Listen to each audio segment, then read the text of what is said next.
First time ever in my life I like use almost every day, and it's the like first supplement which I feel something's changed, you know. It's give you like recover very fast. Trying to have it back at 55 at this point, unless he loses to JDM.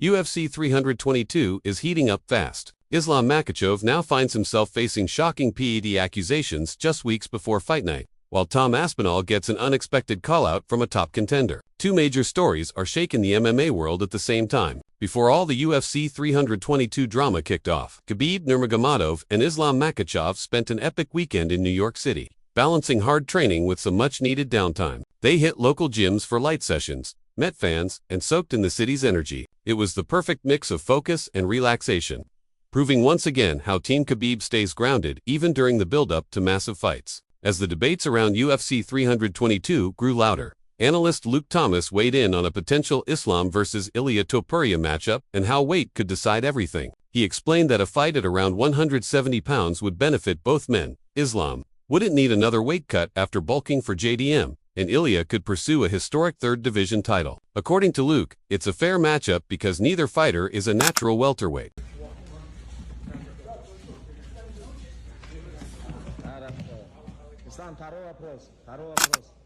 Luke also warned that constantly moving between 155 and 170 could eventually wear down Islam's body, hurting his longevity and performance, similar to what happened with Max Holloway when he bounced between divisions. He explained that Ilia isn't a big featherweight or lightweight to begin with, and at 170 he'd be one of the smaller fighters. But since Islam also isn't a true full-size welterweight, Luke believes the matchup would still be fair, balanced in both size and skill, and genuinely competitive for both men. Best for both. At 70, Islam has no excuses of possibly saying he was diminished going back down to 55 after he bulked on all the extra muscle to go to 179 versus JDM.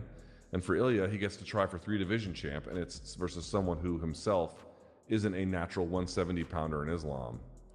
I do agree that Ilia versus anyone who is a natural 170-pounder is probably a bad idea, given how Charles was able to control underhooks versus him at points. But I do think for this specific fight, it benefits both for it to be at 170, especially because if Ilia loses, you still have the ability to have him be reigning champ at 55 and maintain both stars and champ. I mean, I think what I would say is, given the way in which, as you mentioned, if you're going to go to, Islam, for example, had to give up the 55 belt to go to 7. As talks about his move up in weight continue to grow, Islam opened up about the real challenges behind adding size and strength. In a recent interview, he explained that he and his coaches had to overhaul parts of his training to prepare for competing in a heavier division. Islam admitted that training twice a day makes putting on muscle extremely difficult, but after months of disciplined work, he's finally starting to feel noticeably bigger, stronger, and more comfortable at the higher weight. Trying to have it back at 55 at this point, unless he loses to JDM, seems difficult, right? Because you're bulking up, and now all of a sudden you're just going to drop back down to 55, but if he wins, go back up. I mean, it just doesn't make any sense. Holloway tried to do that previously between 45 and 55, and I just don't think it served him his interests, and now he's talking about, and is here apparently at 55 permanently. And I think I think that's smart. I think he's just gotten older. It just makes more sense. Dude, Ilia is not exactly like, I realize that the weight cut is tough, I understand, but it's not like he's a huge featherweight. He's definitely not a big lightweight, and he is a minuscule. Islam also revealed that he recently started using creatine for the first time in his career, and now he takes it almost daily. He said it's the first supplement where he's actually felt a real noticeable difference in his strength, recovery, and muscle growth. According to Islam, creatine helps him bounce back quicker after tough training sessions and gives him an extra boost of power, something he can feel clearly during workouts and sparring. Other things, we change like many things. We sit with the coaches and we make the plan, and very difficult to gain the weight. I finally become a little bit big now because I try to, like last couple of months, it's very hard. I use like creatine, protein after every training. You try to eat more, but it's very hard when you're training twice a day. When you're training hard, it's very hard to gain weight. Analyst Nick Barnhill also weighed in on the highly anticipated main event between Islam and Della Maddalena. he broke down why this fight is one of the most talked about matchups of the year, pointing to the blend of elite technique, contrasting fighting styles, and the high-stakes pressure of competing at Madison Square Garden. According to Nick, Jack brings a completely different style and body type from the opponents Islam faced at 155, making this showdown especially intriguing. I use the creatine, you know, first time ever in my life. I like use almost every day, and it's the like first supplement which I feel something's changed, you know. It's give you like recover very fast, help you to gain weight, you know, and give you some power. Nick emphasized that although Jack is a powerful and dangerous striker at 170, Islam remains one of the most complete and well-rounded fighters in the UFC, which makes this matchup so compelling. He pointed out that Islam has faced challenges in the past against long, technical strikers like Dustin Poirier and Alexander Volkanovski. That's why Islam's game plan, preparation, and adjustments for Jack's unique style will play a major role in determining whether he can take control of the fight. ESPN is on their last leg as far as covering the UFC, so we're a little light on some cards, but 322 absolutely delivers, and this is probably the fight that people are looking most forward to for this entire year. Going into Khamzat versus DDP, that was the fight, but it didn't live up to people's expectations. I believe Islam and Jack is like that, but a little bit more technical, and there's a little bit more on the line. Of course, you throw in things like Madison Square Garden, and it only sweetens the pot more.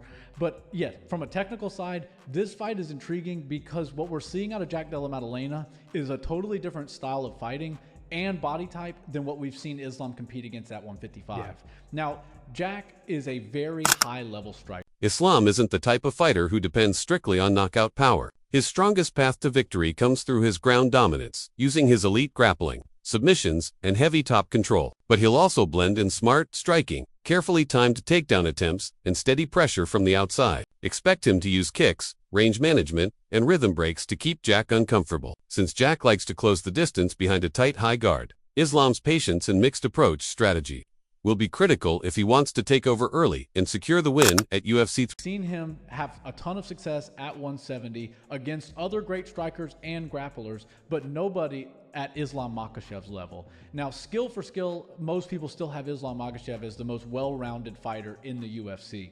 But this style versus style is very intriguing because Islam has had trouble against rangy strikers, people who can extend their punches and find his target at the end of his strikes. Dustin Poirier was able to bloody Islam up a little bit. Even Volkanovski, who's a much smaller and totally different body type, was able to find his targets on Islam. And when I see that happen, I also have to say, of course, Jack Della Maddalena is going to be able to implement some offense in this fight.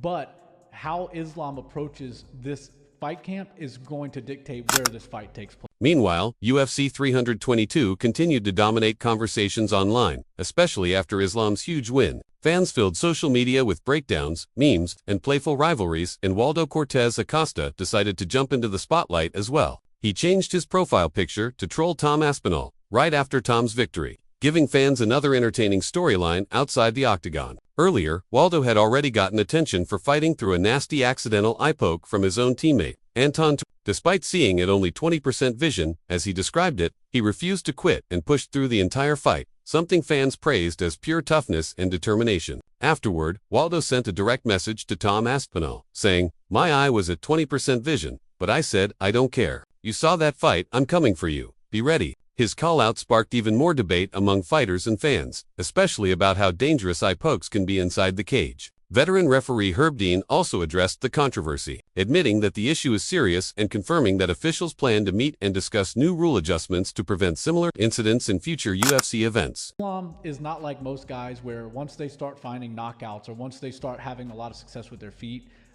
they wind up becoming knockout artists. Islam still knows his best way to win this fight is by taking Jack to the ground and cooking him and then basically finding a submission or some ground and pound.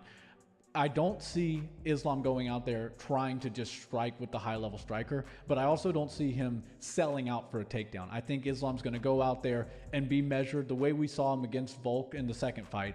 He's going to stay on the outside. He's going to look to strike and throw some kicks. Make sure Jack's defense is moving. You know, we see Jack all the time come in with a high guard, and he'll close distance that way, kind of eat some shots on the forearms so he can get in and mix up his variety of striking.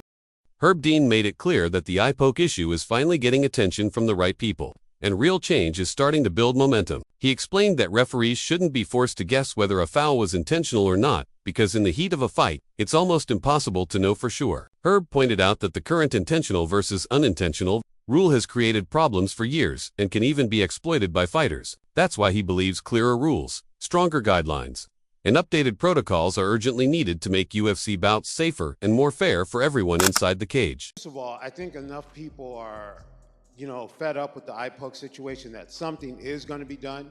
The thing with changing rules, there's always unintended consequences, but we have to try something. And so I think that people are ready to move on and try something with that. And there's going to be a meeting. There's been a lot of people have been talking already.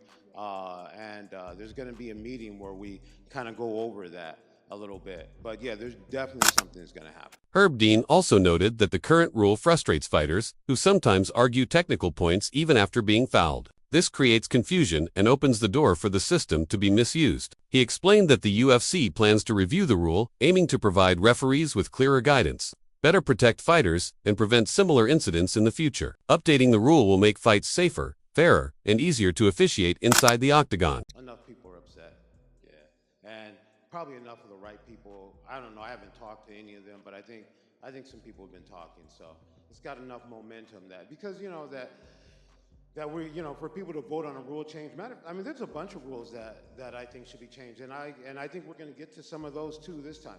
Like I think one of the silliest rules we have that makes a lot of things happen is we have this intentional and unintentional. And so the referee's supposed to be a mind reader. Like, I can tell, I can see into your mind, you meant to do. I think we need to change that because there's a lot of things that happen. There's ways you have to go. If you rule it intentional, then you have to do certain things. And if it's unintentional, you have to do other things. And so that's one of the most annoying things. And that's been a rule for a long time. And fighters know it, and there's ways they can game the system. And so when a foul happens, this fighter's supposed to be so concussed from the foul, but they're ready to have a detailed discussion with you about the unified rules. Like, is that intentional or unintentional, Herb? And you know what I mean? So I think we're going to hopefully look at that. A lot of talk about, did Tom quit? Did Tom end it too early? Could he have cleared that eye? Was he unable to really see? Could he have gotten through it? This is all true, and we will only know if Tom comes out and tells us. We'll never know how bad or how severe. We'll never know that. That's only ever going to be known by Tom Aspinall. But what we can talk about is that how egregious that eye poke was. And Cyril Gane did that. He ruined the fight by having that terrible eye poke, right? You just have to keep a closed fist. And we've seen it in so many other events. It's really starting to ruin mixed martial arts. So you can't do fine stuff. You're not gonna do brain surgery wearing a pair of UFC gloves, but you can close your hand. And when fighters don't close their hand, that's when the eye pokes happen, and no one seems to be held accountable. First time I fought Cerrone, he hurt me to the body. He pressed me up against the cage. I didn't want to be there, so I tried to shove him away, and I felt my finger on his face, go into his eye a little bit. He then hit me really hard after that. It wasn't a bad enough poke to require the ref to hop in or for him to stop hitting me. But that's the only time. Like I've never tried to gauge the distance with my fingers open like that. I've never tried to prevent somebody from taking me down by sticking my hand